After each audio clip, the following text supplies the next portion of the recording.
What's up, everybody? All right, you guys. So Sudiksha's case is still developing, and there are a lot of creators that are covering this case extensively. So if you go over to Gia's Crime Talk, she is actually covering this case and has been covering it since the beginning. Now, I've had a lot of people reach out to me to say that this case is extremely confusing. One minute they're saying this, the next minute they're saying that. So I'm going to try to break down the case from the beginning to when they actually arrived in the DR up until now.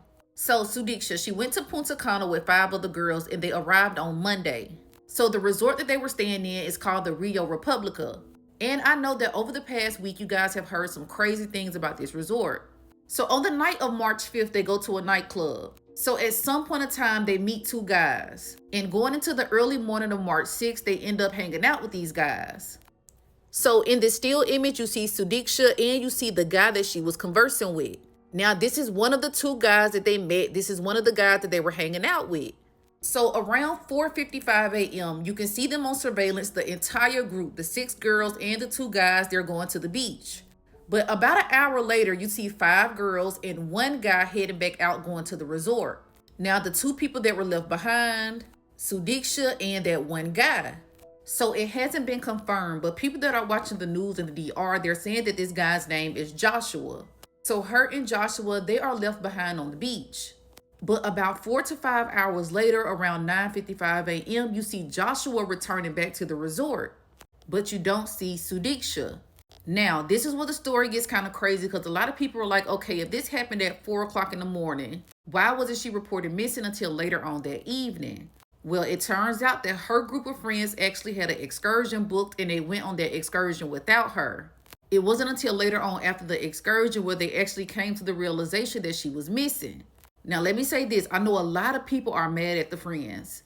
But y'all, everybody is not brought up with that same intuition. Everybody is not brought up, taught the same things. In their mind, they may have been thinking, okay, well, she met this guy. This guy seems cool. She's probably just kicking it with this guy at his hotel.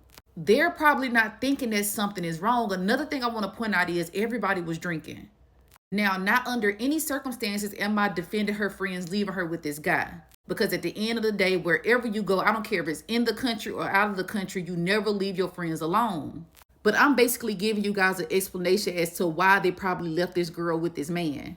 So after she's reported missing, the authorities over there, they end up talking to the guy. And this is where the story gets even more confusing because he's told them multiple stories about what happened that day. Now, the first story he told them was him and Sudiksha, they was walking on the beach and they decided to go in the water. So he told them that the waves were so strong that it was basically taking them out. And he believed that she got swept away. Well, as the news started to hit about everything that was going on, her parents end up finding out. They're on the news and they're like, something's not adding up. Then this guy, he comes out with another story. Now, in this story, he tells them, look, I was drinking, I was drunk, I went into the water. I felt sick, so I came back on land and I basically just fell asleep. When I woke up, she was gone. I have no idea where she is.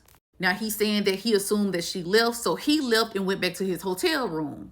Now, another story that he told was he was on the beach and he saw her walking around the water where it was about knee deep.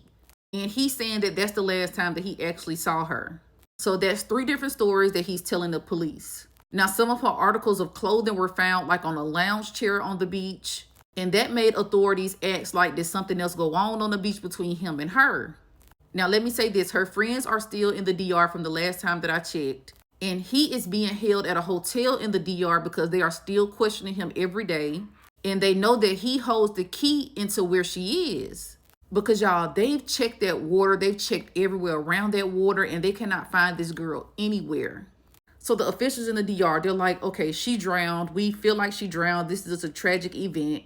But the investigators in Virginia, they're like, no, something else is going on. How can you rule out foul play when you found no type of evidence that she drowned?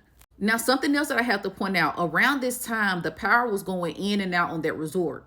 And some officials are saying that because the power was going in and out, there was some people that was coming to the beach.